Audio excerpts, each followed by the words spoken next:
The pen felt heavier than it should have in my hand.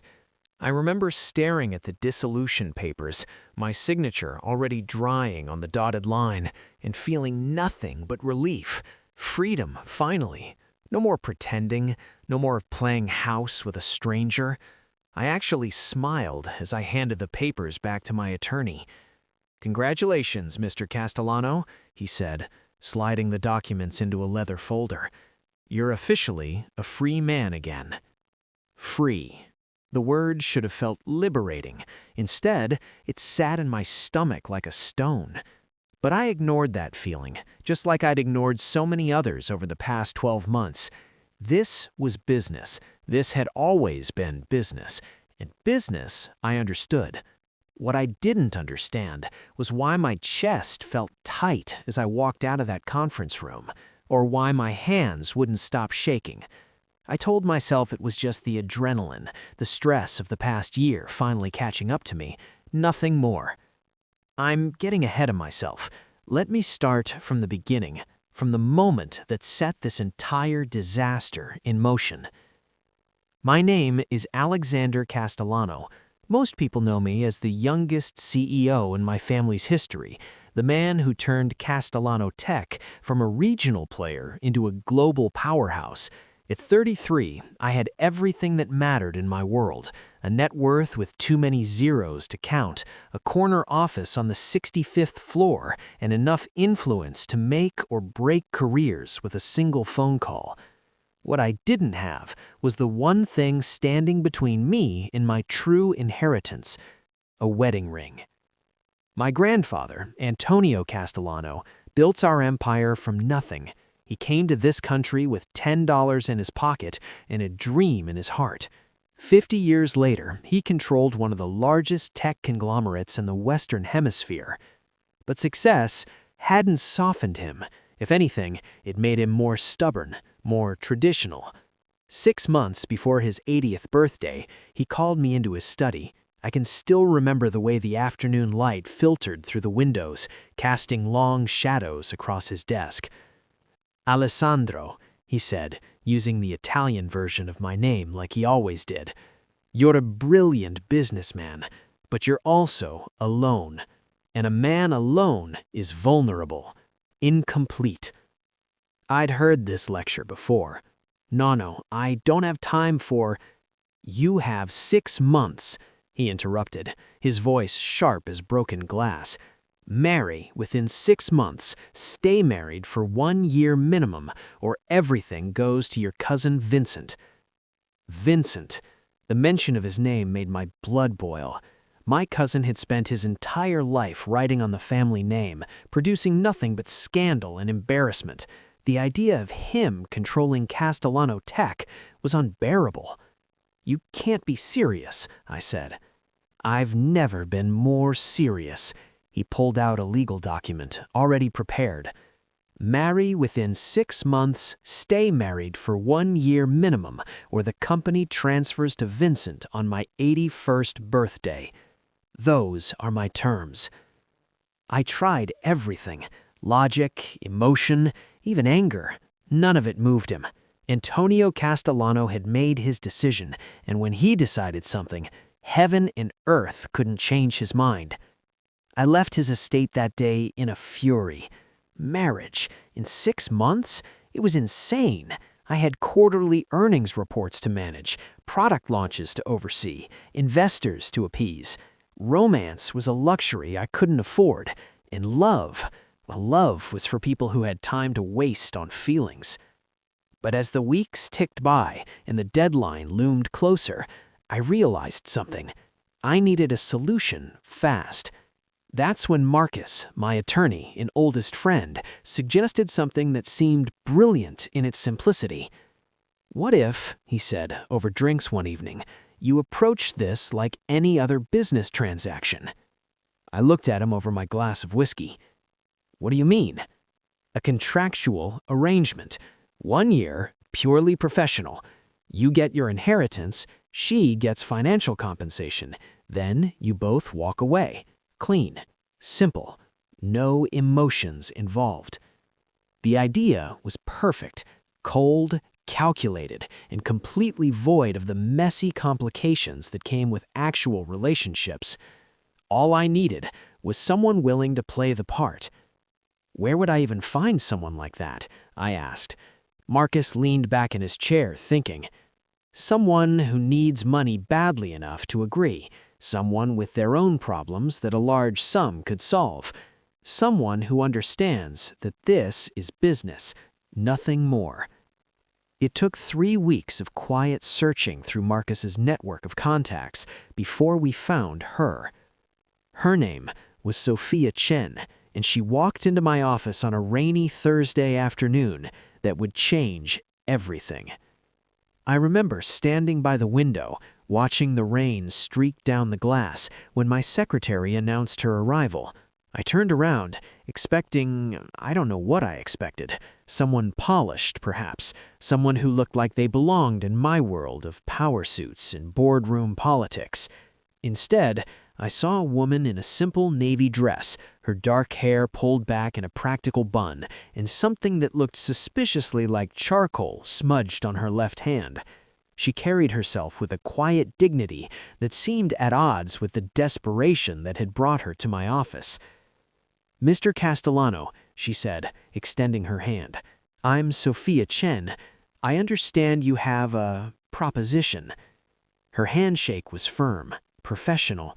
Her eyes met mine without flinching, and in that moment, I thought I'd found the perfect solution to my problem. I had no idea I'd just met the woman who would completely destroy me. What proposition did Alexander offer Sophia, and why was she desperate enough to consider it?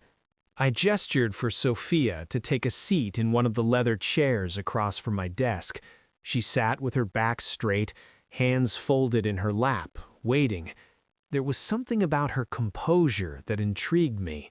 Most people were intimidated by my office, by the floor-to-ceiling windows and the obvious display of wealth. She just seemed tired. "Thank you for coming," I said, returning to my chair. "I assume Marcus explained the general nature of what I'm looking for." "He said you needed a wife." Her voice was steady, matter-of-fact. "Temporarily. For 1 year, to be specific." I pulled out a folder, opening it to reveal the contract Marcus had drafted. "I need to be married within the next 2 months and remain married for 12 months. It's a condition of my inheritance." She didn't react, didn't even raise an eyebrow. "And you're looking for someone to fill that role?" "Exactly." I slid the contract across the desk toward her. "This would be a business arrangement, nothing more. You'd attend public events with me, maintain the appearance of a happy marriage. In return, I'd compensate you financially." "How much?" I appreciated her directness. No games, no false modesty. $750,000, half upon signing, half upon completion of the 12-month term. For the first time, I saw a flicker of emotion cross her face. Her eyes widened slightly, and she drew in a sharp breath. "That's more than enough to solve your problems," I finished. "Yes, I'm aware." Marcus had done his research. Sophia Chen owned, or had owned, a small art studio and gallery in the downtown arts district. The building had been sold to developers 6 months ago, and she'd been drowning in debt ever since. Trying desperately to keep her business alive, she'd maxed out credit cards, taken loans she couldn't repay, all for a dream that was already dead. "You've done your homework," she said quietly. "I always do. That money would clear your debts, allow you to start fresh, maybe even open a new gallery if that's what you wanted." She picked up the contract, her fingers trembling slightly as she flipped through the pages. I watched her read, studying her face for any sign of what she was thinking. Her expression remained carefully neutral, but I noticed the way she bit her lower lip, a small tell of nervousness. "What exactly would you expect from me?" she asked finally. "Public appearances. We'd attend galas, charity events, business dinners, anywhere my wife would reasonably be expected to accompany me. You'd need to be convincing. affectionate when others are watching, supportive of my business endeavors. And in private? In private, we'd live separate lives. I have a penthouse with more than enough space for both of us to maintain complete privacy. Separate bedrooms, of course. You'd have full access to common areas, but my office and personal spaces would be off limits. I'd expect the same courtesy. She set the contract down. So we'd be roommates, essentially, who happened to be legally married. Precisely. Think of it as a business partnership with ceremonial obligations. And after the year, we file for divorce, quietly, amicably. You keep the money, no strings attached. We both sign non-disclosure agreements about the nature of our arrangement, and we go our separate ways. Sophia was quiet for a long moment, staring down at the contract. I could see the internal struggle playing out behind her eyes. Pride warring against desperation, dignity fighting against need. "Why me?" she asked suddenly. "I'm sure there are plenty of women who would jump at this opportunity." "Because you need the money, which means you'll honor the agreement, and because you're not part of my social circle, which means there's no complicated history. You're—" I paused, choosing my words carefully. "You're a clean slate." Something flickered across her face at that. Hurt, maybe, or anger, but it was gone as quickly as it appeared. "I'm not interested in being your wife in any real sense," she said firmly. "If I agree to this, it's purely transactional. I won't pretend to have feelings I don't have when we're alone." That's exactly what I want. No feelings, no complications. Just two people fulfilling the terms of a contract. She picked up the contract again, reading more carefully this time. I watched as her eyes scanned the clauses, the financial terms, the behavioral expectations, the dissolution agreement. Everything was spelled out in black and white, leaving no room for misunderstanding. "I'll need to think about it," she said finally. "You have 48 hours. After that, I'll need to find someone else." I stood, signaling the end of our meeting.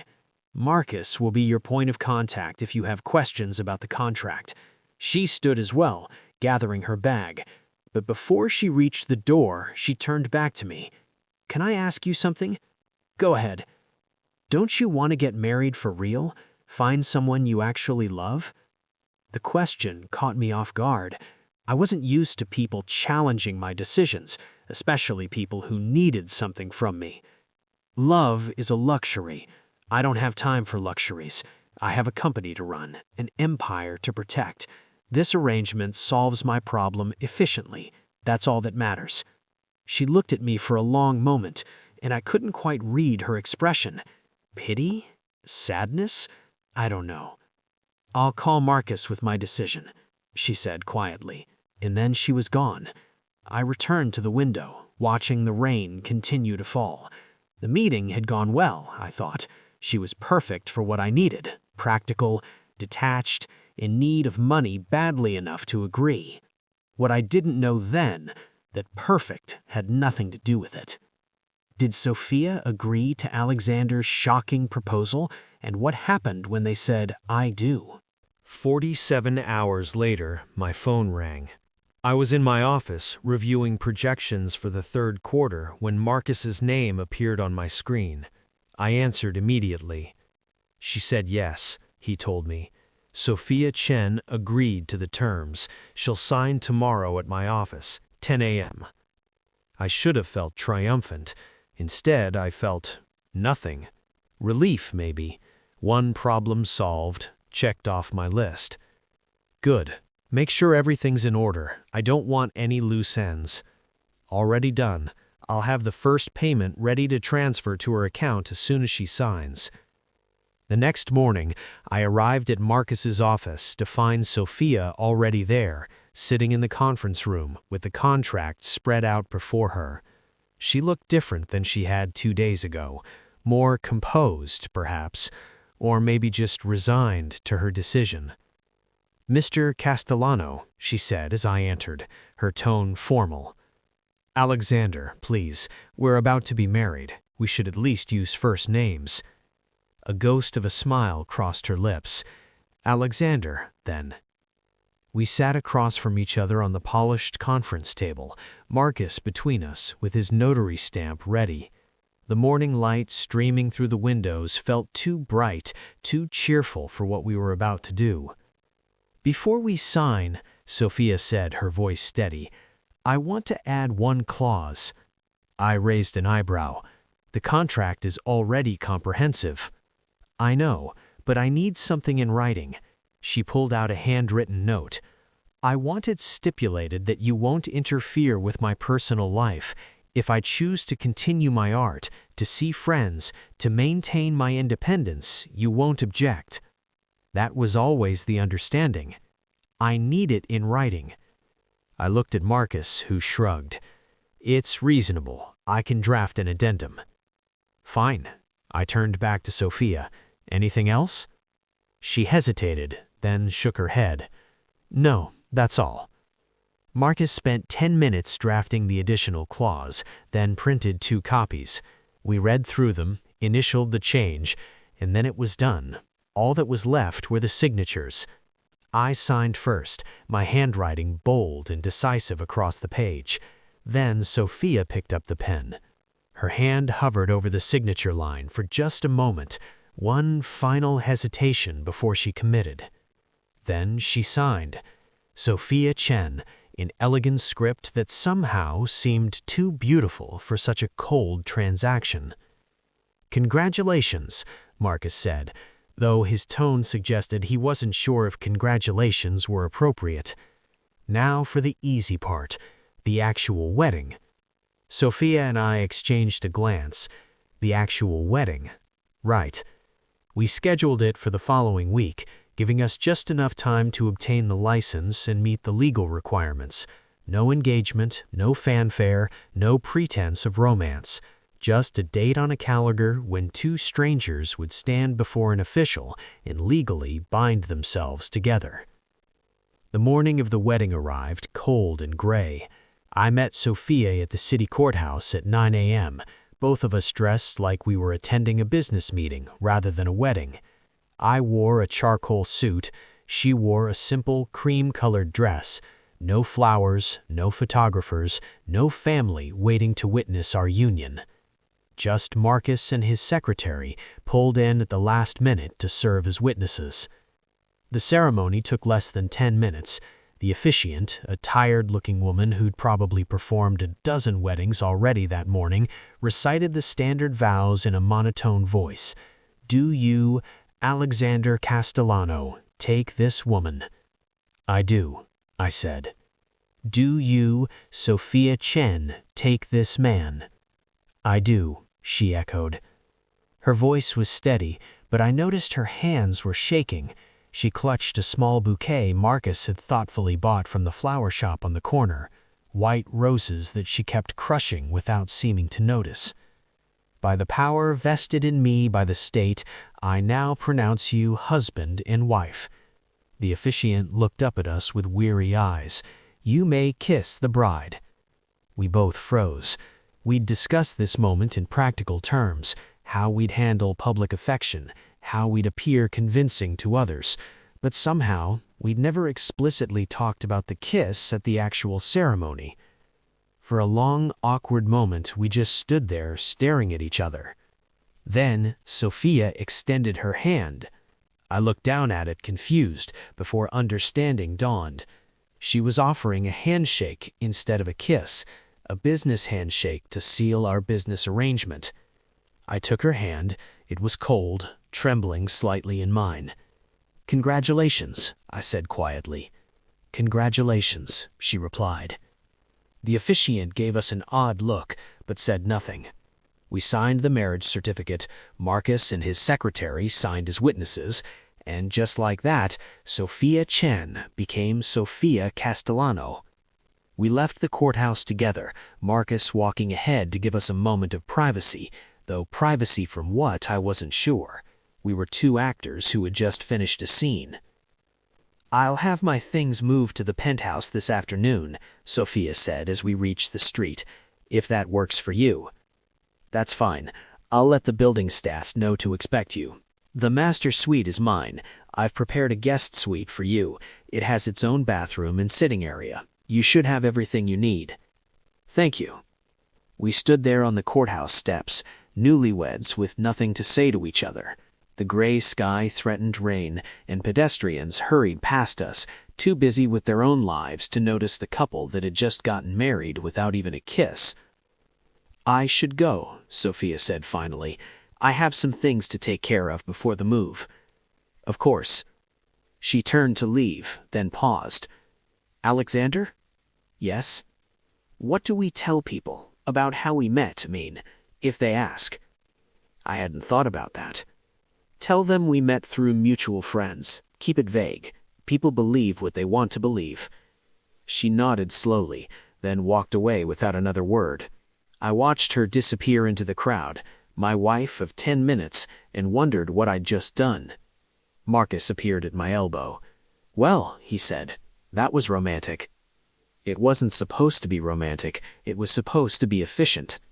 "Mission accomplished, then." He clapped me on the shoulder. "Come on, I'll buy you a drink. God knows you'll need it when you tell your grandfather." I'd almost forgotten about that part. How would Alexander's traditional grandfather react to his sudden marriage, and what happened when Sophia moved into the penthouse? Sophia arrived at the penthouse at 6 p.m. that evening with exactly 3 suitcases and 2 cardboard boxes. I watched from my office window as the taxi pulled up to the building entrance, as she struggled to pull her luggage from the trunk while the driver offered no assistance. Something about the scene bothered me. My wife, alone, hauling her entire life in a few battered suitcases. I pushed the thought away. She wasn't really my wife, not in any way that mattered. By the time she made it up to the 63rd floor, I'd composed myself, adopting the same professional demeanor I used in business meetings. I met her at the door, noting the flush in her cheeks from exertion and the way her hair had come loose from its bun. "Let me show you around," I said, reaching for one of her suitcases. "I can manage," she said quickly. "I'm sure you can, but you might as well know where you're going." She relented, following me through the penthouse. The space was modern, minimalist, all clean lines, neutral colors, and expensive art that I'd bought because my decorator said it was investment worthy, not because I particularly liked it. "Living room, dining room, kitchen," I said, gesturing to each space as we passed. "You're welcome to use any of these. The kitchen is fully stocked. If you need anything, just add it to the list on the counter and the housekeeper will get it." "You have a housekeeper?" "She comes 3 times a week, Mondays, Wednesdays, Fridays. She'll work around your schedule." We continued down the hall. "My office is here," I indicated a closed door. "Off limits, as discussed. That door at the end is my bedroom suite, also off limits." I led her in the opposite direction. "This will be your space."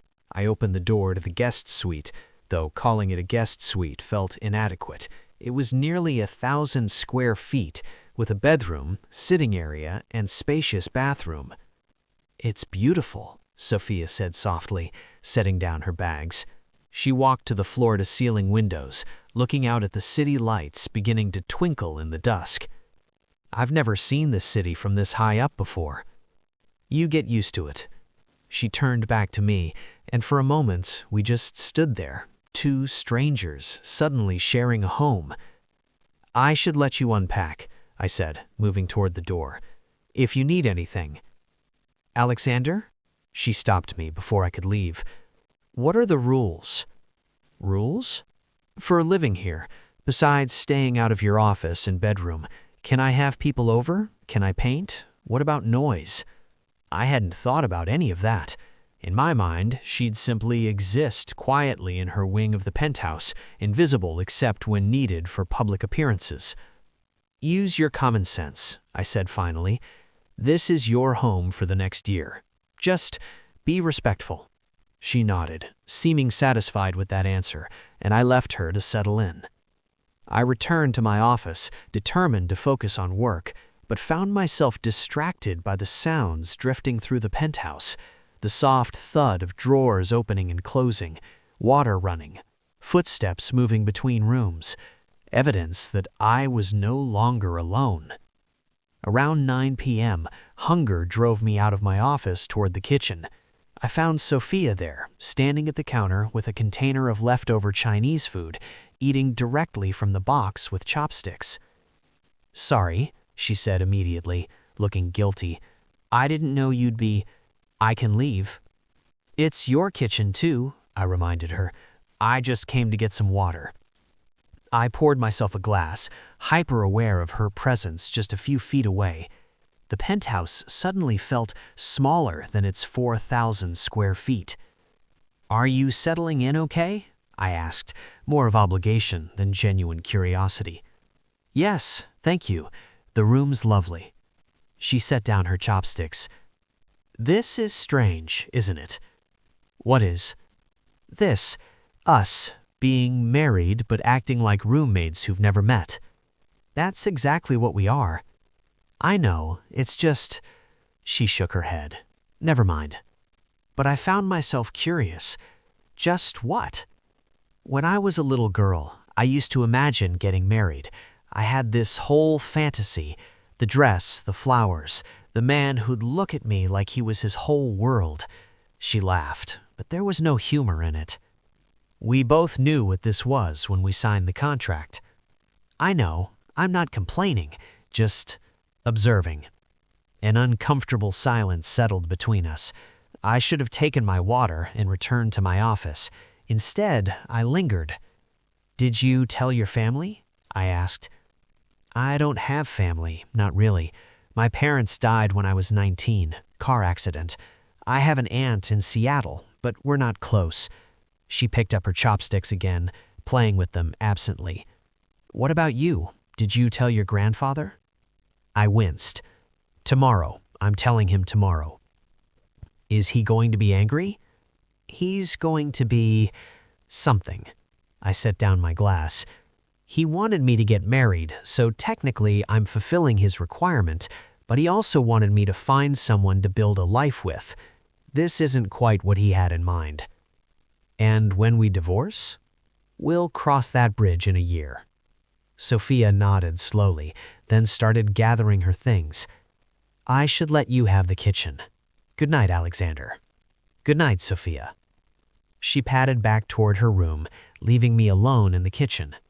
I stood there for a long moment, listening to the silence before returning to my office. This was going to be a long year. 3 days later, I brought Sophia to meet my grandfather. Antonio Castellano's estate sat on 5 acres in the countryside, a sprawling Mediterranean-style villa that always felt more like a museum than a home. As we drove through the gates, I felt Sophia tense beside me in the passenger seat. "He's not going to bite," I said. "You're not very reassuring." "He'll like you. Just be yourself." "Myself? The woman who married a stranger for money?" She laughed nervously. "I'm not sure that's going to play well." "He doesn't know that part. As far as he's concerned, we fell madly in love and couldn't wait to be together." "Right. Madly in love." "I'm not very good at lying, Alexander." "You don't have to lie. Just don't volunteer information." How would the meeting with Alexander's grandfather unfold? And could they convince him their marriage was real? My grandfather was waiting for us in his study, seated in his leather chair like a king on a throne. At 80, he was still formidable. Silver hair, sharp eyes, and a presence that filled whatever room he occupied. "Alessandro," he said as we entered, his Italian accent thick with emotion. "You brought her." No, this is my wife, Sophia." I placed my hand on the small of her back, trying to seem natural. "Sophia, this is my grandfather, Antonio." Sophia stepped forward and, to my surprise, spoke in Italian. "È un onore conoscerla, signor Castellano." "It's an honor to meet you." My grandfather's eyebrows shot up. "You speak Italian?" she said, switching back to English. "My mother was from Florence. She made sure I learned." I hadn't known that. There was a lot I didn't know about her, I was realizing. Sit," My grandfather gestured to the chairs across from his desk. "Tell me how you met my grandson. He's been very secretive about this whole thing." Sophia glanced at me, and I gave her a slight nod. We'd rehearsed this on the drive over. "We met at a gallery opening," she said smoothly. "I was showing some work, and Alexander was there with clients. We started talking about a painting, and—" she smiled, and it almost looked genuine. "We couldn't stop." "Love at first sight?" My grandfather sounded skeptical. "More like recognition at first sight, like we'd been waiting to meet each other." I had to give her credit. It was a good line, romantic enough to be believable, vague enough to be unverifiable. My grandfather studied us both for a long moment. "And this happened when, exactly?" 4 months ago, I said. 4 months, and already married. He leaned back in his chair. "That's very fast, Alessandro." "When you know," I said, reaching over to take Sophia's hand. Her fingers were ice cold in mine. "Why wait?" "Indeed." My grandfather's gaze moved between us, calculating. "Sophia, tell me about yourself, your family, your work." For the next 20 minutes, Sophia answered his questions with a grace I hadn't expected. She spoke about her late parents, her love of art, her dreams of opening another gallery someday. She was charming without being fake, warm without being overeager. And my grandfather, the man who'd intimidated countless business partners and corporate rivals, seemed to soften under her attention. "You're different from the others," he said finally. "Others?" Sophia asked. "The women Alessandro usually brings around. They're all polish and ambition. You're real." I felt Sophia's hand tighten in mine. "She is real. That's why I married her." My grandfather stood, moving around his desk toward us. "I won't lie to you both. When Alessandro told me he'd gotten married so suddenly, I was suspicious. I thought perhaps this was his way of gaming my requirement." My heart started pounding. Had he figured it out? "But seeing you together," he continued, "I believe you. I see the way you look at each other. That's not something you can fake." I forced myself not to react. We'd convinced him. Somehow, impossibly, we'd actually convinced him. "Thank you, Nono," I said. He placed a hand on Sophia's shoulder. "Welcome to the family, my dear. Take care of my grandson. God knows he needs someone to remind him there's more to life than quarterly reports." "I'll do my best," Sophia said softly. As we drove back to the city, neither of us spoke for a long time. The relief of having survived the meeting mixed with something else, guilt maybe, or discomfort at how easily we'd deceived a man I genuinely cared about. "That was harder than I expected," Sophia said finally. "You did well." He believed every word. "That's what bothers me." She stared out the window. "He was so happy, Alexander. He thinks his grandson found love. We gave him what he wanted. No, we gave him a lie." I didn't have a response to that. She was right, of course, but what else could I have done? Lose everything my family had built because I wouldn't play by my grandfather's rules? The rest of the drive passed in silence. Over the next few weeks, we settled into a routine. We were like 2 planets in orbit, occupying the same space, but never quite touching. I'd leave for the office early, return late. Sophia would spend her days painting in her room or visiting museums. Sometimes I'd hear music drifting from her wing of the penthouse. Sometimes I'd find fresh coffee made when I woke, a small kindness she never mentioned. We were polite to each other, considerate, distant, exactly as we'd agreed. Then came the first public event, a charity gala for children's hospitals, one of those mandatory social occasions where the city's elite gathered to write checks and be seen. This would be our first appearance as a married couple, and I needed it to be convincing. "We should practice," I told Sophia the day before the event. "Practice what?" "Being affectionate, comfortable with each other. If we're stiff and awkward tomorrow night, people will notice." She looked uncomfortable. "What did you mean?" "Nothing dramatic, just standing close, touching casually, the kind of things married couples do without thinking." So we spent an awkward hour in the living room practicing how to stand together, where to place our hands, how to look at each other like we actually were in love. It felt clinical, choreographed, which of course it was. "Put your hand here," I instructed, placing her hand on my chest, "like you're adjusting my tie." "This feels ridiculous," she muttered. "It has to look natural tomorrow." She looked up at me, her hand still on my chest, and for just a moment, something shifted. We were standing close enough that I could smell her perfume, something subtle and floral, close enough to see the flecks of gold in her dark eyes. Then she stepped back. "I think I've got it." "Right, good." The next evening, we arrived at the gala in a car service, Sophia in a deep blue gown that made her look like she belonged in this world of wealth and excess. I'd bought the dress for her, another business expense, and I had to admit she wore it well. "Ready?" I asked as the car pulled up to the entrance. "As I'll ever be." I helped her out of the car, placed my hand on her lower back, and we walked into the hotel ballroom together, husband and wife, partners in deception. But playing the perfect couple in public would prove more complicated than either of them imagined. What happens when the lines between fake and real start to blur? The ballroom glittered like something from a fairy tale. Crystal chandeliers, ice sculptures, women in gowns that cost more than most people's monthly rent. Sophia's grip on my arm tightened as we entered, and I could feel her nervous energy radiating through her fingertips. "Breathe," I murmured in her ear. "You belong here." "I really don't," she whispered back, but she squared her shoulders and smiled as I led her deeper into the crowd. Almost immediately, we were swarmed by acquaintances and business associates, all eager to meet my mysterious new wife. "Alexander, I heard you'd gotten married." Thomas Chen, a venture capitalist I'd worked with, appeared at my elbow with his wife. "You kept this one quiet." "Some things are worth keeping private," I said, pulling Sophia closer.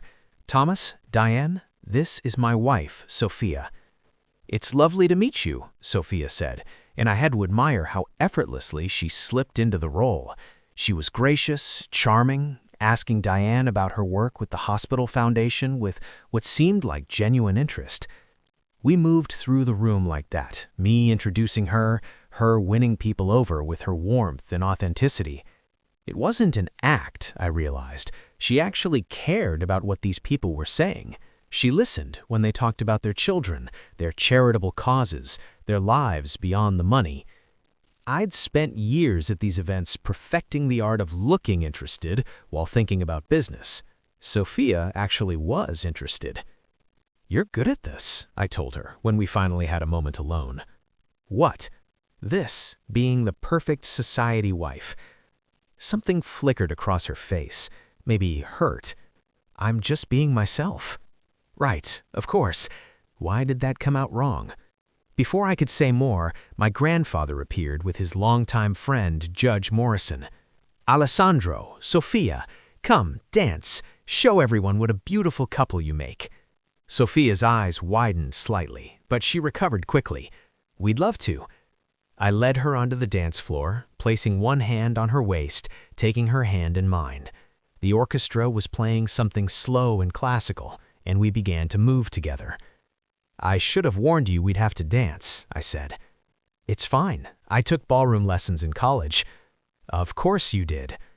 We moved in silence for a moment, and I became acutely aware of how close she was, the warmth of her body, the way her dress rustled against my legs, the soft scent of her perfume. "Everyone's watching us," she said quietly. "Let them. They're seeing exactly what they expect to see. Two people in love. Are we convincing?" I looked down at her. In the soft light of the chandeliers, she looked beautiful. Not magazine cover beautiful, but something warmer, more real. Very convincing. She met my eyes, and for a long moment we just looked at each other. The music swelled around us, the room full of people faded away, and it was just us, moving together, like we'd done this 1,000 times before. Then the song ended, and the spell, if it had been a spell, broke. We spent the rest of the evening playing our parts, I kept my hand on her back, guided her through conversations, got her champagne when her glass was empty. She laughed at my jokes, touched my arm when she spoke, looked at me with convincing affection. We were so good at pretending that I almost forgot we were pretending. The car ride home was quiet. Sophia stared out the window, her profile illuminated by passing streetlights. "You did well tonight," I said. "Thank you. So did you.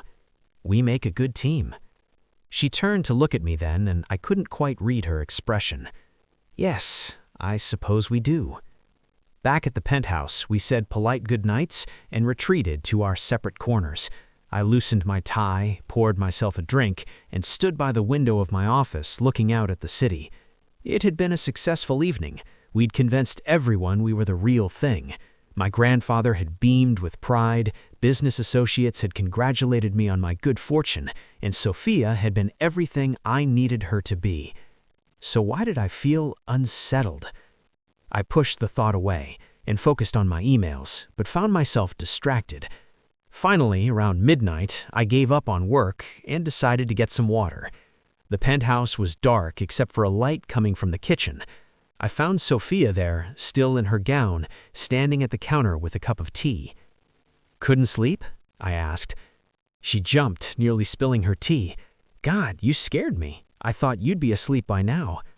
"I could say the same about you." "I'm too wound up. Too much champagne, too many people, too much pretending." I poured myself some water, leaning against the counter across from her. "Didn't like it?" "I didn't say that. It's just exhausting, isn't it? Being on all the time, making sure every gesture is right, every word is appropriate." She took a sip of her tea. "How do you do this all the time?" "Practice, and it helps that I don't care what most of those people think." "You seemed like you cared tonight." "I cared about maintaining the right image. That's different." She studied me for a moment. "Is everything just business to you, Alexander? Everything just strategy and image management?" "That's how I was raised. My grandfather built an empire by understanding that business isn't just about products and profits, it's about perception, relationships, power dynamics." "That sounds lonely." "It's practical." "Those aren't mutually exclusive."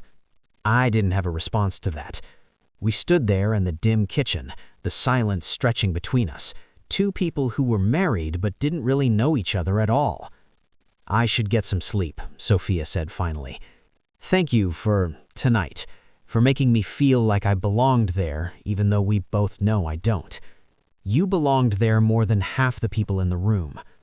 She smiled, but it didn't reach her eyes. "Good night, Alexander." "Good night." I watched her leave, then stayed in the kitchen finishing my water. Something had shifted tonight, though I couldn't quite put my finger on what. We'd been playing our roles perfectly, so why did it suddenly feel like something more? I pushed the thought away. This was a business arrangement, nothing more. I just needed to remember that. But remembering would become increasingly difficult as Sophia began to change everything about Alexander's carefully controlled life. Life settled into a new normal over the following weeks. We continued attending events together, gallery openings, charity auctions. Each time we played our parts a little better, the touches coming more naturally, the affection looking more genuine. Because practice makes perfect, I told myself. That's all it was. But then, small things started happening, things I didn't expect. One Tuesday evening, I came home late from a particularly brutal day of negotiations. A deal I'd been working on for months had fallen through, and I was exhausted, frustrated, and ready to hole up in my office with a whiskey and some paperwork. Instead, I found the dining table set for dinner. Actual dinner, not takeout containers or cold leftovers. Sophia emerged from the kitchen carrying 2 plates. "You cooked?" I said, stating the obvious. "I made too much pasta," she said with a shrug. "Thought you might want some." I should have declined, should have taken my food to my office and maintained our boundaries. Instead, I found myself sitting down at the table across from her. "You didn't have to do this," I said. "I know. But I was cooking anyway, and it seemed silly to eat alone when we're both here. The pasta was simple, aglio and olio with fresh herbs, but it was the best thing I'd tasted in weeks. We ate in companionable silence at first, then gradually began talking. She asked about my day, and I found myself actually telling her about the failed negotiation, the frustration of working for months only to have everything collapse at the last minute. "That must be incredibly frustrating," she said. "It's part of business. Not every deal works out. That doesn't make it less disappointing." She was right. It was disappointing. But I wasn't used to acknowledging that, to admitting that sometimes things got to me. "What about you?" I asked, changing the subject. "What did you spend your day?" Her face lit up. "I visited 3 possible locations for a new gallery. There's this space in the Arts District. It's perfect, Alexander. High ceilings, natural light, right in the middle of the revitalization zone." "Are you going to make an offer?" "I'm thinking about it. The rent is reasonable, and with what I've saved from—" She trailed off, suddenly awkward. "From the arrangement." Right, the money I'd paid her, the reason she was here. "You should do it, if it's what you want." "Really? Why not? That was the point of all this, wasn't it? To help you start fresh." She smiled, but there was something bittersweet in it. Yes, that was the point. After that night, dinner together became a regular occurrence. Not every night. We both still had our own schedules, our own lives, but a few times a week we'd find ourselves at that table, sharing a meal and conversation. I learned things about her. She was allergic to shellfish. She'd wanted to be a dancer as a child, but grew too tall. Her favorite color was the specific shade of blue the sky turned just before sunrise. She hummed while she cooked, always the same melody, something her mother used to sing.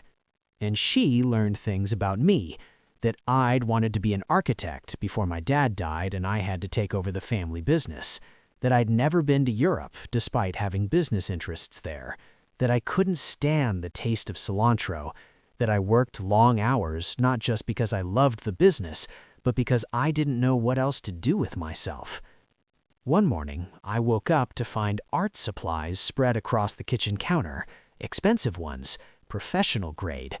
Paints, brushes, canvases, everything a serious artist could need. Sophia came out of her room, took one look at them, and turned to me with confusion. "Did you order these?" I shrugged, pretending ignorance. "Maybe the building concierge sent them. They sometimes send welcome gifts to new residents." "But I've lived here for 2 months. Maybe they're slow." She didn't believe me. I could see it in her eyes, but she didn't push it either. Instead, she carefully touched one of the brushes, running her fingers over the bristles. "These are beautiful," she said softly. "Whoever sent them has good taste. You should use them. Paint something." "Maybe I will." That weekend, I came home from a morning run to find Sophia set up in the living room, canvas propped against the window, painting supplies spread around her like colorful chaos. She was so absorbed in her work that she didn't hear me come in. I stood in the doorway, watching her paint. She worked with complete focus, occasionally stepping back to examine her progress, then diving back in with decisive strokes. There was something mesmerizing about watching someone who was truly passionate about their craft. "You're staring," she said without turning around. "How did you know I was here?" "You're not as quiet as you think." She glanced over her shoulder, smiling. "Want to see?" I walked over, standing beside her to look at the canvas. It was abstract, swirls of color that somehow evoked emotion without depicting anything specific. Blues and golds and deep purples that seemed to pulse with life. "It's beautiful," I said, meaning it. "It's a mess, but it's mine." She wiped her hands on a rag already covered in paint. "I had forgotten how much I missed this, just creating something for the joy of creating it, not because I need to sell it or because a client commissioned it." "You should do more of it." "Maybe, if that's okay. I know the living room is a shared space and I'm making a mess. It's fine. The space can handle some chaos. I surprised myself by meaning it. The perfectly pristine living room actually looked better with her paints and canvases scattered around. It looked lived in, real. She studied my face for a moment. "Thank you, Alexander, for the art supplies. I know it was you, even if you won't admit it." "I don't know what you're talking about." "Sure you don't." Her smile was warm, genuine. "Thank you, anyway." That evening, I found myself working at the kitchen counter instead of in my office, my laptop open but mostly forgotten as I watched Sophia paint across the room. She'd moved her supplies back to the living room after dinner, and I'd followed, drawn by something I couldn't name. She caught me watching again. "You're distracting me from work." "No," I said, and realized it was true. "Actually, I like having you here."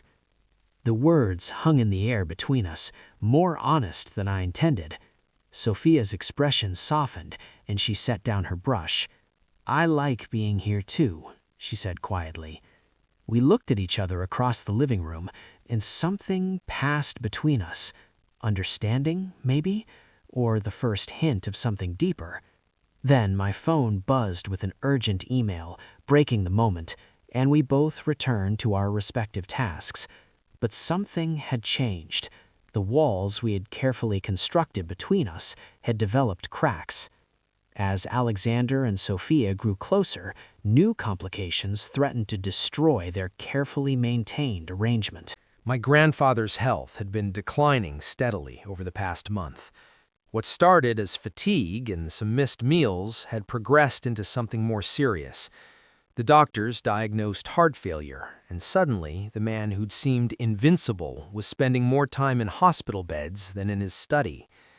I visited every day after work, sitting in those uncomfortable plastic chairs while machines beeped and nurses came and went.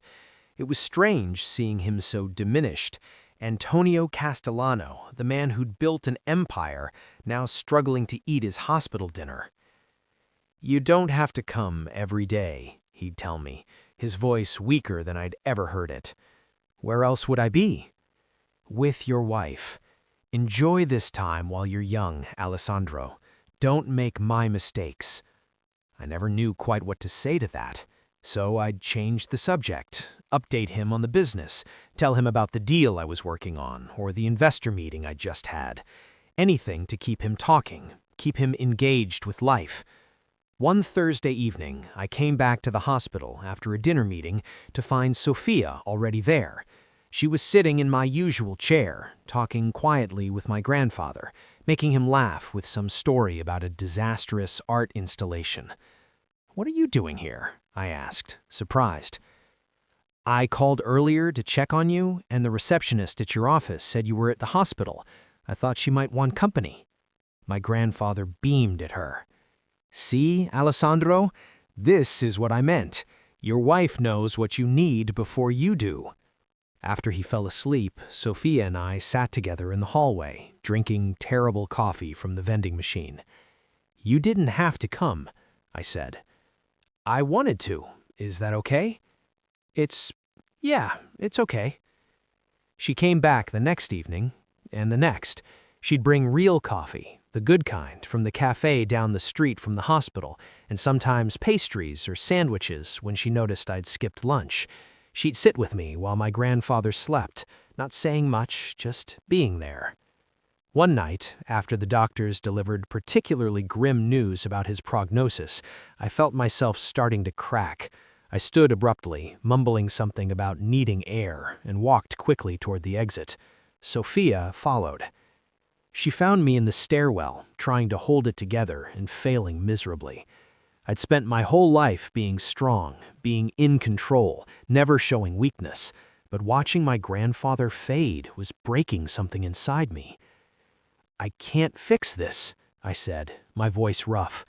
"I can fix business problems, I can solve technical challenges, I can negotiate impossible deals, but I can't fix this. I can't save him." "I know," Sophia said softly. She stepped closer, and then she was wrapping her arms around me, pulling me close. I broke. Years of carefully controlled emotions came flooding out. I cried into her shoulder while she held me, one hand stroking my hair, murmuring soft reassurances that didn't fix anything, but somehow made it all bearable. We stood like that for a long time, me falling apart, her holding me together. When I finally pulled back, embarrassed by my loss of control, she took my face in her hands. "You don't always have to be strong, Alexander. Not with me." Something shifted in that moment. Some fundamental understanding between us changed. She wasn't just playing a role anymore, and neither was I. After that night, the distance between us dissolved. I started working from home more often, setting up my laptop at the kitchen counter while Sophia painted nearby. I'd ask her opinion on business decisions, and she'd offer insights that were surprisingly valuable. She saw things from angles I'd never considered. She started waiting up for me when I worked late. I'd come home to find her curled up on the couch, pretending to read, but clearly fighting sleep. We'd talk about our days, sharing stories and thoughts like real couples did. One Saturday, I woke to find her making breakfast. Actual breakfast, not just coffee and toast. Pancakes, bacon, fresh fruit. "What's the occasion?" I asked, pouring myself coffee. "No occasion, I just felt like cooking." She flipped a pancake expertly. "Is that okay?" "More than okay." We ate together at the counter, and I found myself noticing little things about her, the way she cut her pancakes into precise squares before eating them, how she'd stolen all the strawberries from the fruit bowl, the fact that she was wearing one of my old college sweatshirts that she must have found in the laundry. "Is that mine?" I asked, gesturing to the sweatshirt. She looked down, then back up at me with a slight smile. "I was cold. Do you want it back?" "No, it looks better on you anyway." The compliment hung in the air between us, more charged than it should have been. Our eyes met, held, and I felt something electric pass between us.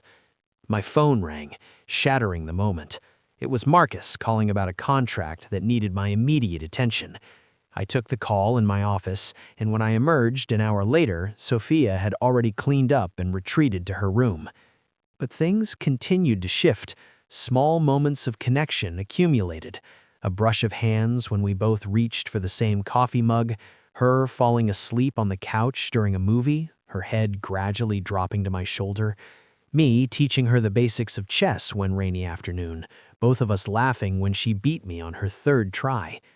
6 months into our contract, we attended another charity gala. But this time, when I put my hand on her waist as we entered the ballroom, it didn't feel like an act. When she laughed at something I whispered in her ear, it was genuine. We danced, and I held her closer than necessary, and neither of us mentioned it. The music slowed, and I looked down at her. She looked up at me, her dark eyes searching mine, and I saw something there that made my heart race. Something real. I almost kissed her. Right there in front of everyone, I almost forgot that this was supposed to be fake and kissed my wife like I meant it. But then reality crashed back. This had an end date. In 6 months, we'd divorce and go our separate ways. She'd signed up for a business deal, not a relationship. She deserved better than a husband who was only going through the motions. So I pulled back, made some excuse about getting drinks, and walked away. I didn't see the hurt that flashed across her face, didn't see how she watched me disappear into the crowd with something like heartbreak in her eyes. Alexander's retreat would trigger a chain of events that would tear them apart. The next week, everything fell apart. It started with a phone call. I was in my office when my assistant buzzed through. "Mr. Castellano, there's a Victoria Ashford on line 2. She says she's an old friend." Victoria? I hadn't heard that name in 3 years. Victoria Ashford had been my girlfriend before everything. We dated for 2 years, the kind of relationship everyone expected would end in marriage. She came from the right family, moved in the right circles, understood the demands of my world in a way most people didn't. We'd ended things mutually when she took a job in London, No drama, no hard feelings, just two people realizing that geography was going to make things impossible. We'd stayed in loose touch, the occasional email, a text on birthdays, but nothing more. "Put her through," I said. "Alexander!" Her voice was warm, familiar.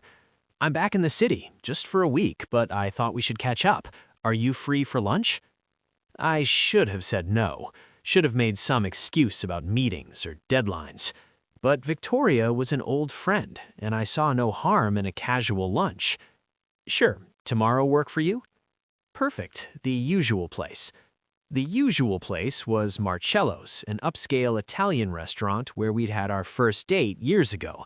I didn't think twice about it. The next day, I met Victoria at noon. She looked exactly as I remembered. Blonde hair, perfectly styled, designer suit, the kind of effortless elegance that came from old money and good breeding. "Alexander!" She stood to hug me as I approached the table. "You look wonderful. Success clearly suits you."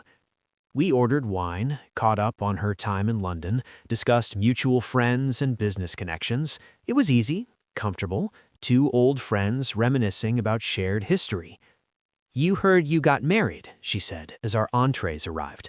"I was surprised. You always said you were too busy for serious relationships." "Things change." "They certainly do. Tell me about her." I found myself describing Sophia, her passion for art, her warmth, the way she'd seamlessly integrated into my life. As I talked, Victoria smiled, but there was something knowing in her expression. "You love her," she said simply. The words hit me like a physical blow. "What?" "The way you talk about her, the way your whole demeanor changes. You love her, Alexander." "It's not—" I started to deny it, then stopped. Because maybe Victoria was right. Maybe somewhere between the contract and the pretending, I'd fallen in love with my fake wife. The realization was terrifying. "I have to go," I said abruptly, signaling for the check. "Alexander, wait." But I was already standing, pulling out my wallet. I threw down enough cash to cover the meal and a generous tip, mumbled an apology to a confused Victoria, and left. I needed to think. Needed to process this. I walked the 10 blocks back to my office, my mind racing. I was in love with Sophia. How did I let this happen? This was supposed to be business, clean, simple, transactional. But somewhere along the way, between the late-night conversations and the hospital vigils and the quiet moments of domesticity, I'd fallen completely and irrevocably in love with her. What was I supposed to do with that? We had 6 months left on the contract, and then we were supposed to divorce and go our separate ways. That was the deal. That's what she had agreed to. I couldn't just spring this on her. Couldn't tell her I'd developed feelings when she signed up for exactly the opposite. I was so lost in thought that I never noticed Sophia until I nearly walked into her on the sidewalk outside my office building. "Alexander?" She looked surprised to see me. "I thought you'd be at lunch." I was. It ended early. I noticed she was carrying a portfolio case. "What are you doing downtown?" "Meeting with a gallery owner. The space I told you about? I'm moving forward with it. I just signed the lease." "That's wonderful, Sophia. Congratulations." "Thanks. I'm excited. Terrified, but excited." She shifted her portfolio to her other hand. "Want to grab some coffee? I could use some caffeine before my next meeting." I should have said no, should have put some distance between us while I figured out what to do with these unwanted feelings. Instead, I heard myself say, "I'd like that." We walked to a nearby coffee shop, ordered our drinks, and found a quiet corner table. Sophia told me about the gallery space, her plans for the opening, the artists she wanted to feature. Her passion was infectious, and I found myself getting caught up in her vision. "You should come by sometime, once it's set up. I'd love to get your opinion." "I'm not exactly an art expert." "You don't have to be. You just have to tell me what you think." She took a sip of her latte, leaving a small foam mustache that she didn't notice. "Your opinion matters to me, Alexander." I reached across the table without thinking, wiping the foam away with my thumb. The moment was intimate, automatic, and we both froze as we realized what I had done. "Sorry," I said, pulling my hand back. You had... Thanks. The moment stretched between us, charged with unspoken things. I wanted to tell her, wanted to confess everything, that this had stopped being fake for me months ago, that I couldn't imagine my life without her, that the thought of our contract ending made my chest tight with panic. But I couldn't, because what if she didn't feel the same way? What if I scared her off? What if telling her destroyed what little time we had left together? So instead, I checked my watch and made an excuse about a meeting I had to get to. Of course, Sophia said, standing. Thanks for the coffee. Anytime. As I walked away, I forced myself not to look back. I had 6 months to figure out what to do. 6 months to either find the courage to tell her the truth or find a way to let her go. I had no idea I had already run out of time. Because Sophia had seen me at Marcello's with Victoria. She'd been at a cafe across the street, meeting with a potential artist for her gallery, and she'd looked up at the exact wrong moment. She'd seen me with my ex-girlfriend, seen us laughing together, seen Victoria touch my arm in that familiar way old lovers do, and she'd jumped to every wrong conclusion. The misunderstanding would create a rift neither of them saw coming. I didn't notice the change at first. When I got home that evening, Sophia was already in her room with the door closed. Not unusual, she often worked late on her art. I knocked softly to let her know I was back, but she called out that she was busy, so I left her alone. The next morning, she was gone before I woke up. She left a note saying she had meetings all day. Again, nothing obviously wrong. But by the third day, I couldn't ignore it anymore. Something had shifted. The warmth that had been building between us over the past months had vanished, replaced by a cold politeness that felt worse than our initial distance. She stopped cooking those extra portions, stopped leaving coffee for me in the morning, stopped waiting up when I worked late. The art supplies disappeared from the living room, packed away back in her room. It was like watching someone erase themselves from my life in slow motion. "Is everything okay?" I finally asked one evening when I caught her in the kitchen. "Everything's fine," she said, not meeting my eyes. "You've been distant. I've been busy with the gallery." "Sophia, I really need to finish this, Alexander." She gestured to whatever she was working on, some paperwork spread across the counter. "Can we talk later?" Later never came. She made sure of it. I tried giving her space, thinking maybe she just needed time to deal with whatever was bothering her. But the space between us kept growing, widening into a chasm I didn't know how to cross. We still had public appearances to maintain.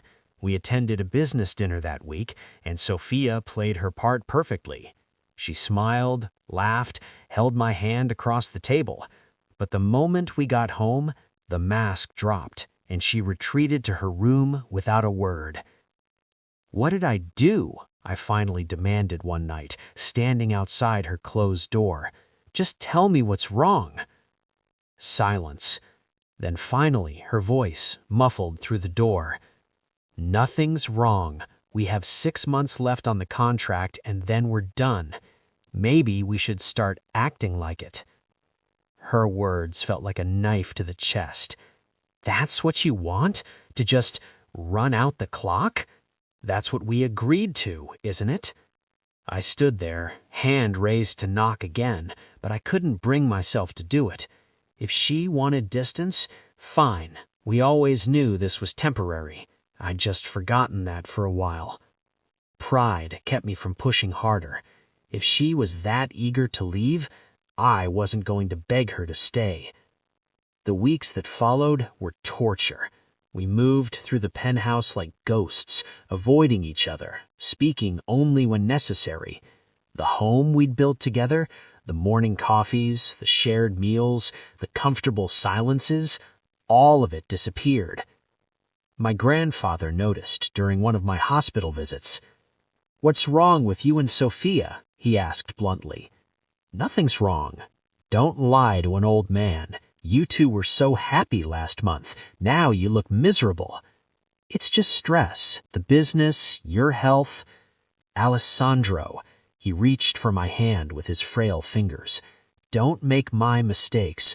I let my pride keep me from your grandmother for 3 months once over some stupid argument I can't even remember now. 3 months we could have spent together, wasted because I was too stubborn to admit I was wrong. His grip tightened.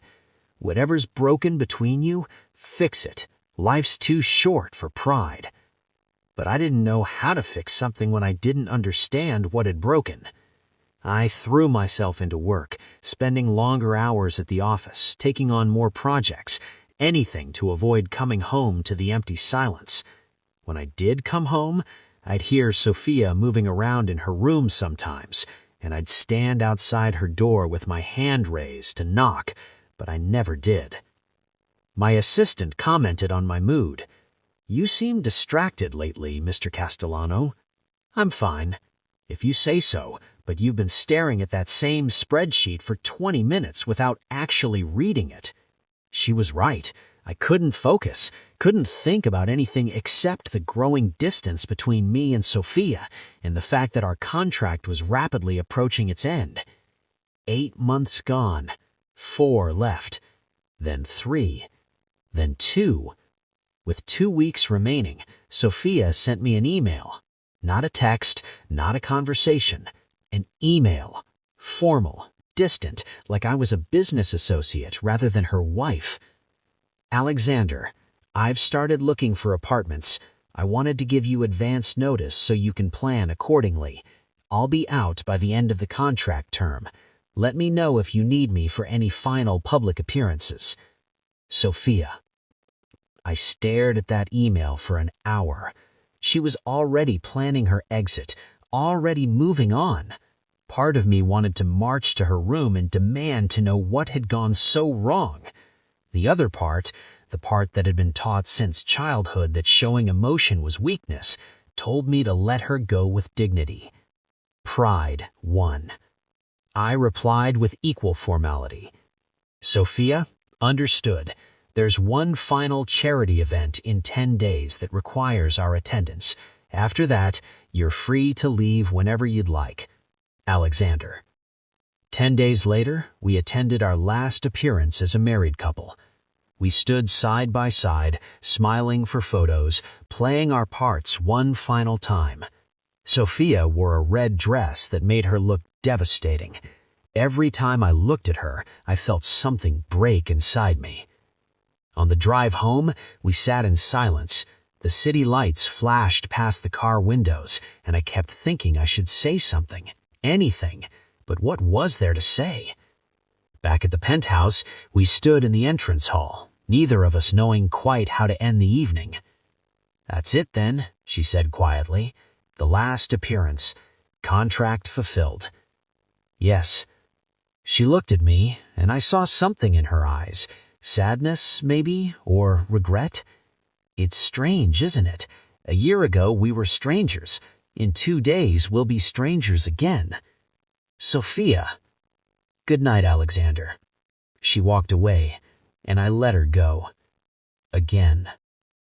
The final days of their marriage would bring unbearable pain and one last devastating mistake. The divorce papers arrived the next morning. Marcus brought them personally, his expression carefully neutral as he set the folder on my desk. Everything's in order, both parties' signatures, and it's done. Already? You said you wanted this handled quickly. He studied my face. Unless you've changed your mind. Had I? I stared at the folder, unopened, feeling the weight of what it represented. 1 year of marriage reduced to legal documents and signatures. Sophia would keep the money, keep the gallery space I'd arranged for her. We'd both sign NDAs. Clean, simple, over. Exactly as we'd agreed from the beginning. No, I said finally. I haven't changed my mind. Alexander, he hesitated. Are you sure about this? What do you mean? I've known you for 15 years. I've never seen you like this. Ever since things went south with Sophia, I've been fine. You've been miserable, and unless I'm completely misreading the situation, so has she. It doesn't matter. This is what we agreed to. Agreements can be renegotiated. Not this one. I opened the folder, scanning the terms we'd established a year ago. Everything looked exactly as it should. Set up a meeting for tomorrow. We'll sign and be done with it. Marcus shook his head but didn't argue. Tomorrow at 10, my office. That night, I couldn't sleep. I stood at my office window, looking out at the city, thinking about how quickly a year had passed, thinking about the moments Sophia walked into my office for the first time, looking nothing like I'd expected, thinking about all the small moments between then and now, the late-night conversations, the hospital vigils, her laughter filling the penthouse, the way she'd looked at me at that final gala. Somewhere in this penthouse, she was awake too. I could feel it. Were her thoughts as tangled as mine? Did she feel this same crushing weight of an ending neither of us seemed to want, but both of us were too proud to stop? I almost went to her door, almost knocked, almost asked her to talk to me, to tell me what was gone wrong. But I didn't, because what if she really did just want out? What if I was reading things that weren't there, projecting my own feelings onto her? So I stayed in my office, alone, waiting for morning. The next day I dressed carefully, my best suit, like I was preparing for battle rather than a simple signing. I arrived at Marcus's office early, needing something to do with my hands, my nervous energy. Sophia arrived exactly at 10. She wore a simple black dress and minimal makeup, her hair pulled back severely. She looked beautiful and untouchable, like a stranger. We sat across from each other at Marcus's conference table, the divorce papers between us like a chasm. The morning sun streamed through the windows, too bright and cheerful for what we were doing. "Before we begin," Marcus said, "I want to confirm that both parties are certain about this decision. Once these papers are signed, the marriage is dissolved. You'll have a 6-month waiting period before it's finalized, but the separation is immediate." "We're certain," I said, my voice steadier than I felt. "Yes," Sophia nodded. Marcus slid the papers forward. "Mr. Castellano, if you'll sign first." I picked up the pen, and I swear my hand shook, just slightly, barely noticeable, but it shook. I blamed it on too much coffee, though we both knew that was a lie. I signed my name, Alexander Castellano.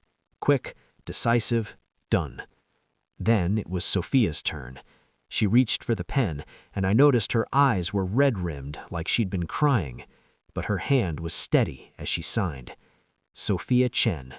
She'd gone back to her maiden name. "That's it," Marcus said quietly. "You're officially separated. The dissolution will be final in 6 months, provided neither party contests it." We both stood. This was the moment where we should shake hands, thank each other for honoring the contract, and walk away clean. That's what we'd planned. Instead, we stood there frozen, neither of us moving. "Thank you," Sophia said, finally, her voice barely above a whisper. "For everything. For the money, for the gallery, for honoring the contract." Honoring the contract. As if that's all it had been.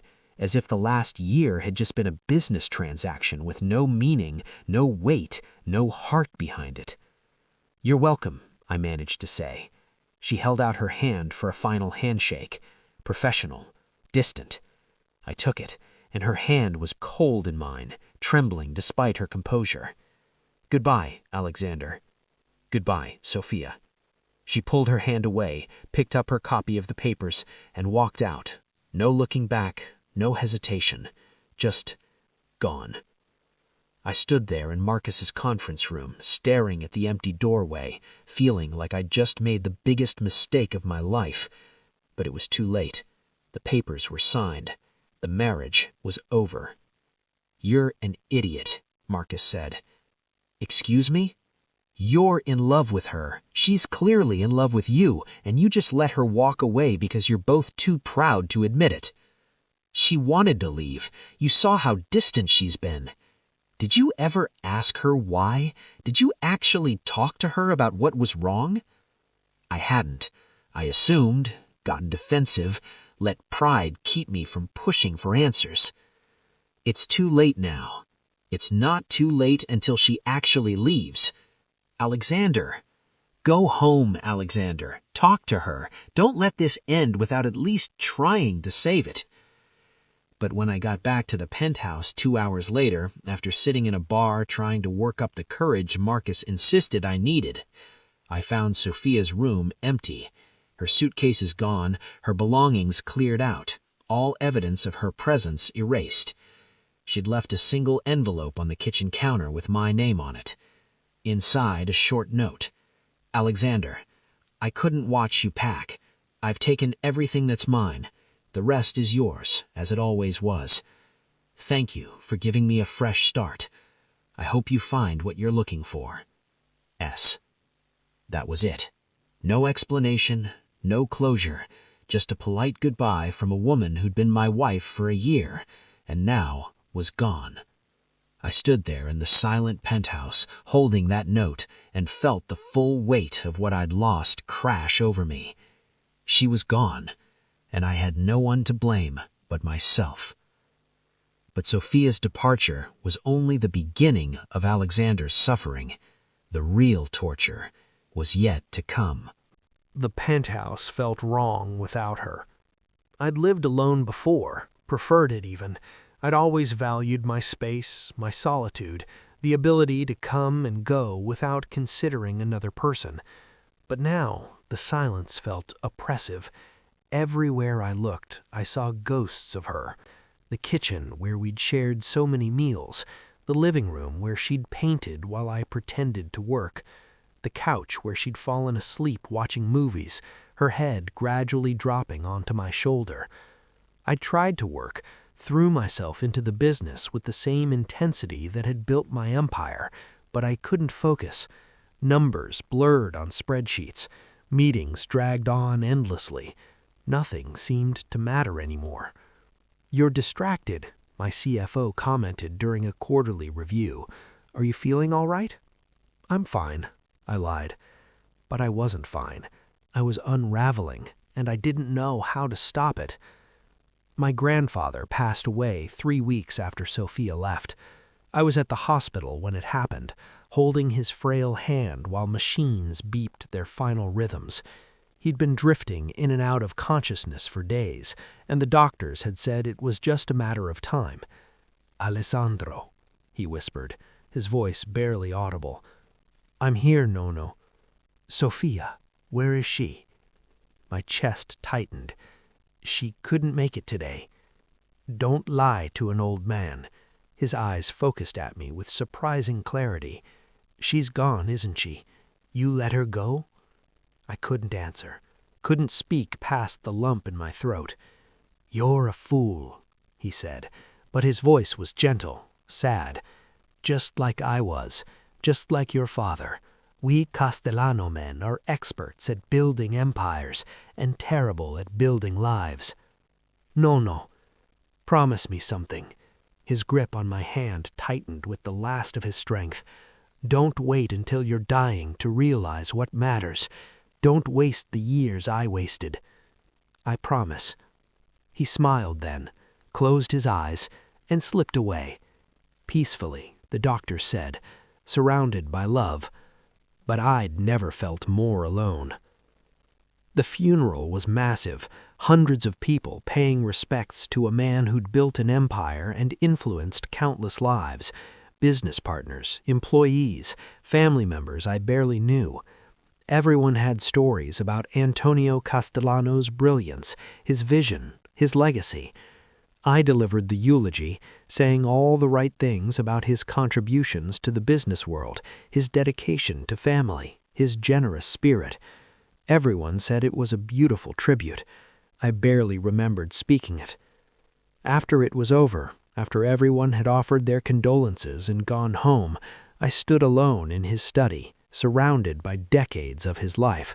Photos of him as a young immigrant, working his first job, Pictures of him with my grandmother, who died when I was 10. Pictures of me at various ages, more recent ones with Sophia by my side at family dinners. I picked up one from Christmas, just 4 months ago. Sophia and I flanking my grandfather, all of us smiling. She'd insisted we spend the holiday with him, had cooked a traditional Italian feast, had made him laugh with her terrible attempts at Italian jokes. It was one of the last times I'd seen him truly happy. She should have been at the funeral. She would have wanted to be there. But I hadn't called her, hadn't even told her he'd passed. What right did I have? She'd fulfilled her contract, moved on with her life. My grandfather's death wasn't her problem anymore. I set the photo down and left the study, left the estate, drove back to my empty penthouse. The next few weeks blurred together. I went through the motions, work, sleep, work, sleep. I dealt with my grandfather's estate, the transition of company leadership, the 1,000 details that come with someone's death. It kept me busy, which was good. When I was busy, I didn't have time to think about Sophia, didn't have time to acknowledge the gaping hole her absence had left in my life. But at night, alone in the penthouse, I couldn't avoid it anymore. I'd catch myself making enough coffee for 2 people. I'd buy groceries for meals she liked. I'd hear a sound and turn, expecting to see her painting in the living room before remembering she was gone. People at work started commenting on my appearance. I was losing weight, not sleeping, looking like hell. My assistant kept suggesting I take some time off, maybe see a therapist. I ignored her. 2 months after Sophia left, I was packing up some boxes, finally dealing with things I'd been avoiding, when I found it. A painting, wrapped carefully in brown paper, hidden behind some boxes in the storage closet. My hands shook as I unwrapped it. It was me. Sophia had painted me sitting in my office, but not the way I usually looked, intense, focused, all business. In this painting, I was smiling, really smiling, the kind of genuine expression I rarely allowed myself. I was looking at something off canvas, something that made my whole face light up with joy. I stared at the painting, trying to remember when she could have seen me that way, when I'd ever been that happy. Then it hit me. She'd painted me the way I looked when I was with her, the version of myself that only existed when she was around. I turned the painting over, and my heart stopped. On the back, in her handwriting, the real you, the one I fell in love with.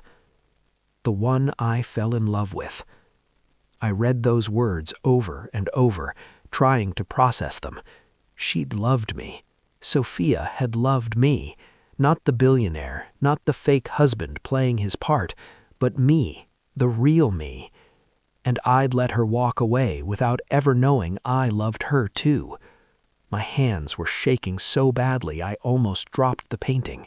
I set it down carefully, then sank to the floor, my back against the wall, and just stared at it. She'd loved me. How had I missed it? How had I been so blind? But the painting was only the first discovery. What Alexander found next would change everything. I couldn't stop staring at the painting, at those words on the back, the one I fell in love with. How long had she felt this way? When had it started? And why hadn't she told me? Because you never told her either, a voice in my head whispered. Because you both were too scared, too proud, too stupid to be honest. I started searching the penthouse, looking for anything else she might have left behind. I went through her old room systematically, checking every drawer, every closet, every corner where something might have been forgotten or hidden.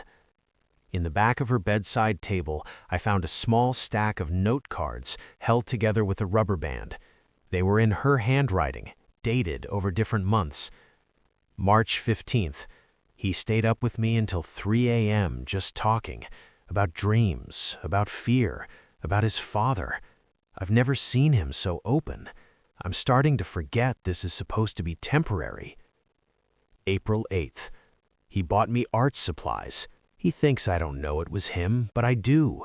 He researched everything, got the exact brands professional artists use.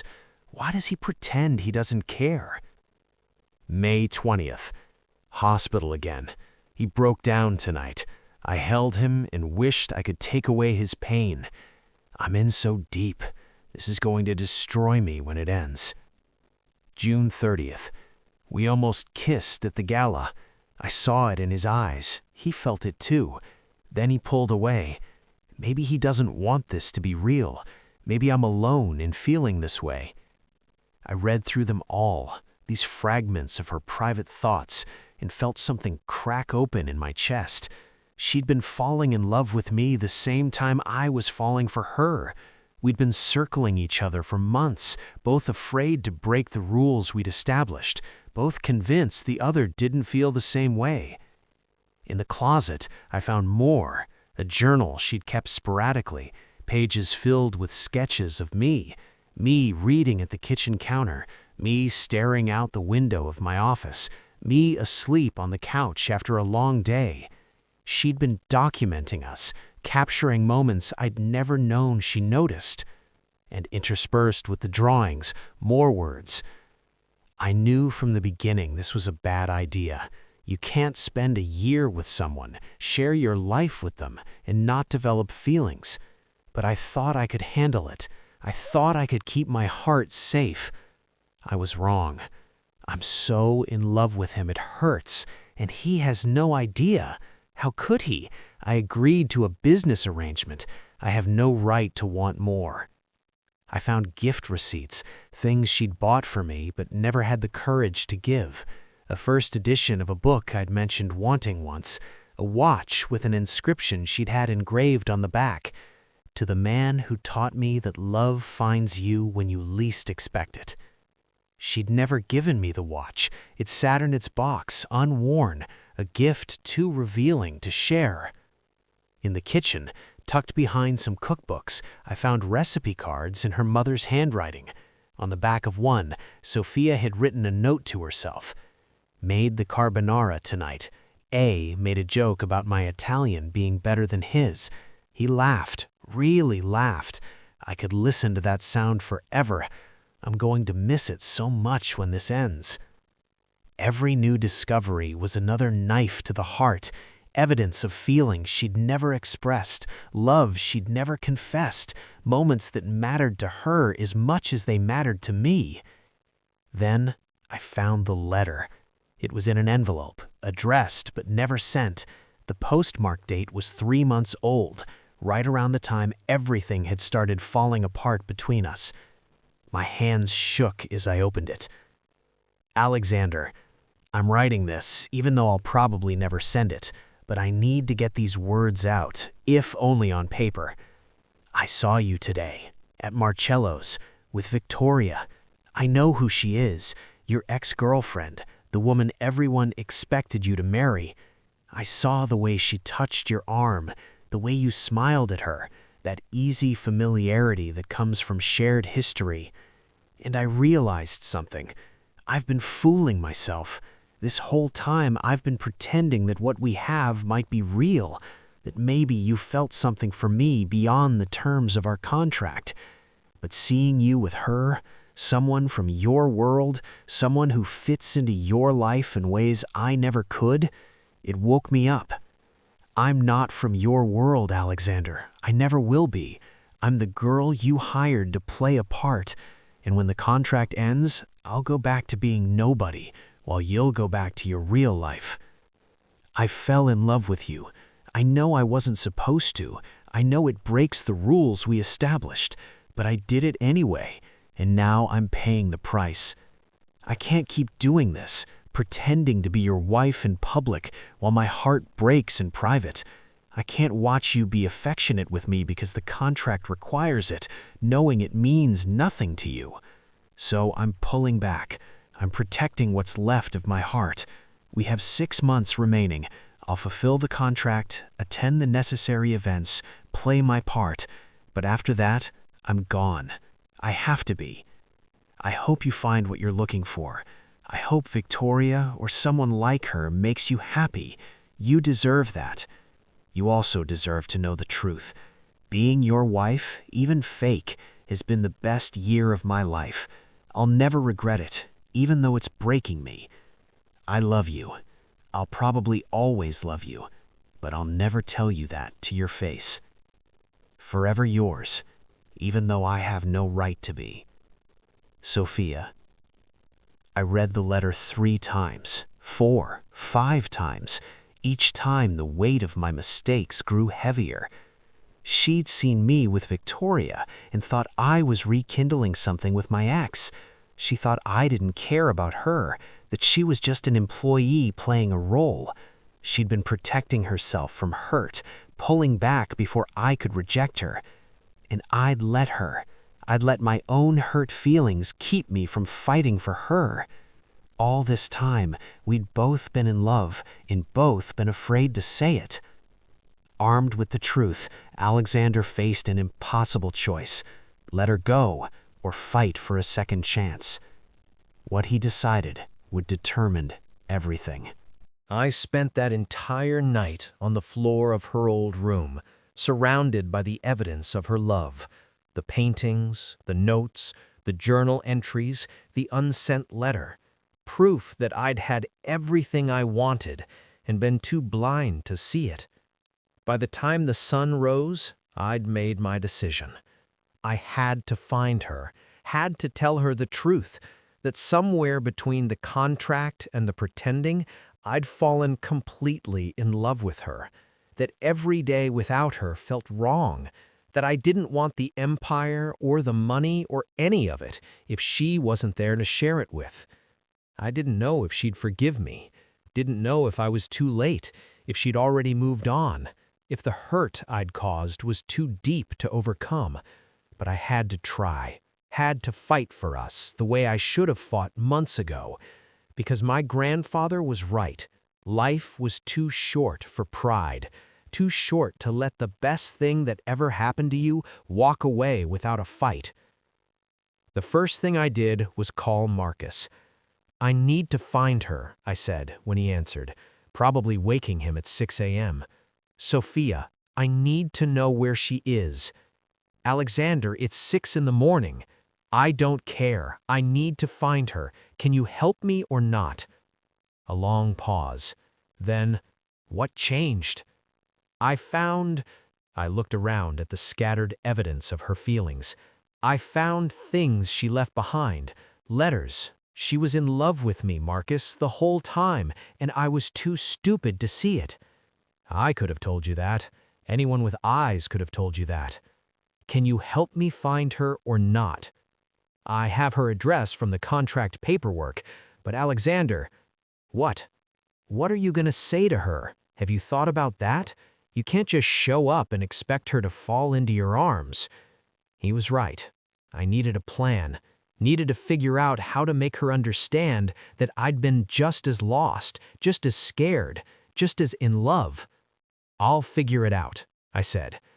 "At least bring the painting, the one she made of you. Show her that you found it, that you know." It was good advice. I carefully wrapped the painting back in its brown paper, then got dressed. I looked terrible. 3 months of barely sleeping and barely eating had taken their toll, but I didn't care. I'd spent too long caring about appearances, about maintaining the perfect image. It was time to be real. Marcus sent me the address. Sophia was living in a small apartment in the arts district, above a coffee shop. Of course she'd be there, surrounded by galleries and studios, in the heart of the creative community she loved. I drove there, my heart pounding the entire way. What if she refused to see me? What if she was angry, hurt, done with me completely? What if I'd waited too long? The building was old but well-maintained, with colorful murals on the exterior walls, very different from my sterile modern penthouse. I could picture Sophia here, happy in this artistic community, building the life she'd always wanted. I found her apartment number, 3B, and stood outside the building with the wrapped painting in my hands, trying to work up the courage to go inside. What would I say? How could I possibly explain months of stupidity and pride and fear? I thought about my grandfather, about his regret over wasted time, thought about that painting upstairs, the version of me that only existed when I was with her, thought about the letter she'd written but never sent, and all the pain we'd both suffered because neither of us had the courage to speak the truth. I walked into the building and climbed the stairs to the 3rd floor. The hallway smelled like paint and coffee and someone's cooking, lived in, real, so different from my world of sterile luxury. I stood outside 3B for a long moment, my hand raised to knock, my heart in my throat. Then I heard laughter from inside, her laughter, in a man's voice, saying something I couldn't make out, followed by more laughter. My hand dropped. She had someone over, someone who made her laugh, someone who was with her in that apartment, in her new life, while I stood in the hallway like a fool. I was too late. She'd moved on. I turned to leave, clutching the painting, feeling like an idiot. Of course she'd moved on. 3 months was plenty of time. She was beautiful, talented, kind. Why wouldn't she find someone else? Someone who actually deserved her, not like me. But as I started down the hallway, I heard her door open. "Alexander?" I froze, then slowly turned around. Sophia stood in her doorway, wearing paint-stained jeans and one of those oversized sweatshirts she favored, her hair pulled back in a messy bun. She looked beautiful. She looked shocked. "What are you doing here, Alexander?" I looked down at the painting, then back up at her. "I found this. I found a lot of things, actually. Letters, notes, drawings. I found the truth." Her face paled. "You weren't supposed to see those. I thought I'd gotten everything." "I'm glad you didn't." I held out the painting. "I love this, not because it's beautiful, though it is, but because this is how you saw me, the real me, the version of myself I only was with you." The moment of truth had arrived. Would Sophia give Alexander the second chance he desperately needed? Sophia stared at the painting, then at me, her eyes wide and uncertain. "Come in," she said finally, stepping back from the doorway. "We can't have this conversation in the hallway." Her apartment was small, maybe 1/10 the size of the penthouse, but it was filled with her. Paintings on every wall, art supplies scattered across surfaces, plants in the windows, books stacked in corners. It was messy and vibrant and alive. It was perfectly her. "Nice place," I said awkwardly. "It's home," she crossed her arms defensively. "You didn't answer my question. What are you doing here, Alexander?" "I read your letter, the one you never sent, about seeing me with Victoria." She closed her eyes, pain flickering across her face. "You weren't supposed to find that." "I'm glad I did, because it helped me understand.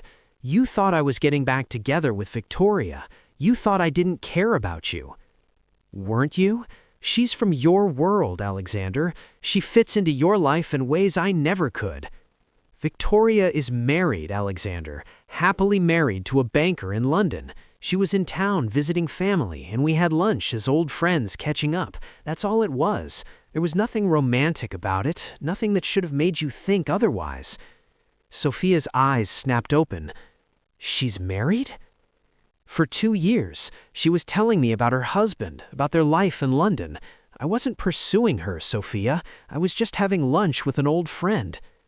"But I saw—" She trailed off, looking confused.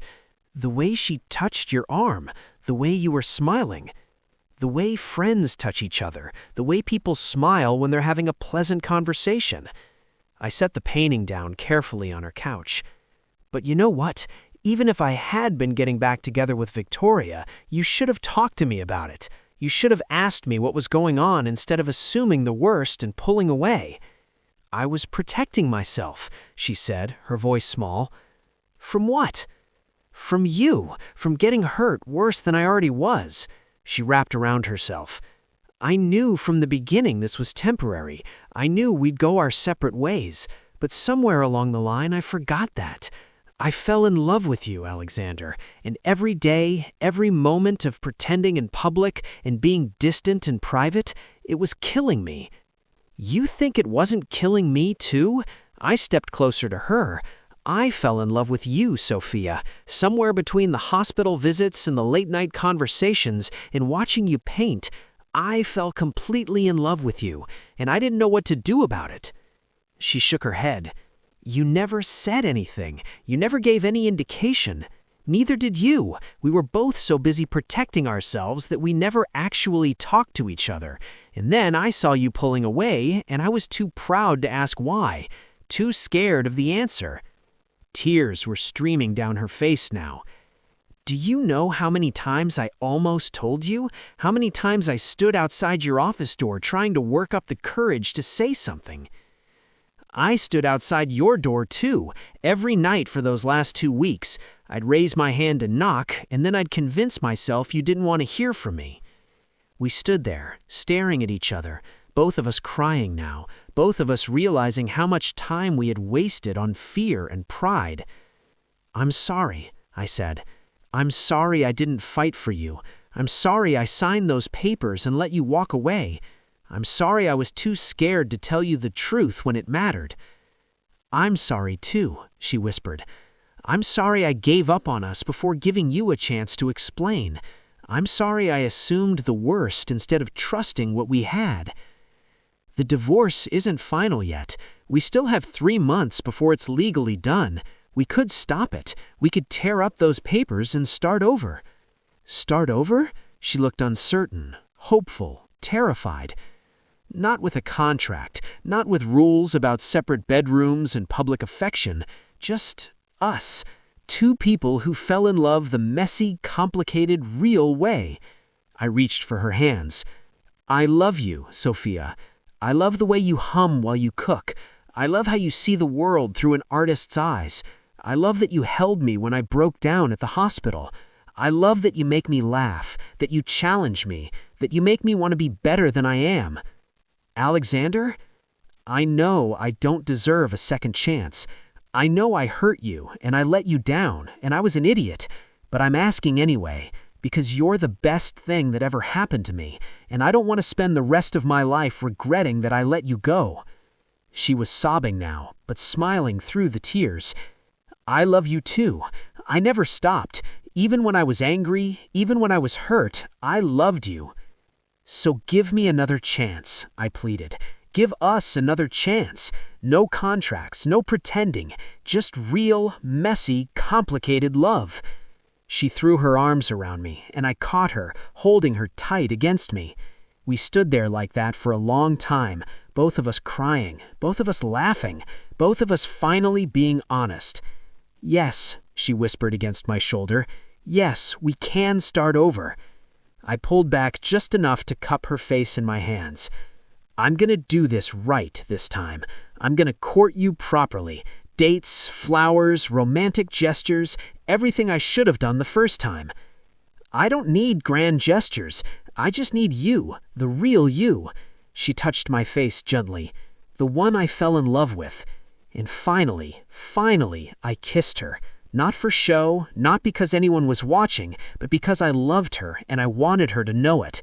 She kissed me back, her hands tangling in my hair, and everything that had been broken between us started to heal. When we finally broke apart, both breathless, she rested her forehead. I had no idea that fake marriage would become the realest thing in my life. Sometimes the best things happen when your carefully laid plans fall apart. Sometimes love finds you when you're not even looking for it. Sometimes the person you hire to play a role becomes the person you can't imagine living without. I'd built an empire, made billions, commanded respect from everyone who knew my name. But the real achievement, the thing I was proudest of, was standing right here in my arms. A story about second chances, honest love, and the courage to fight for what matters most.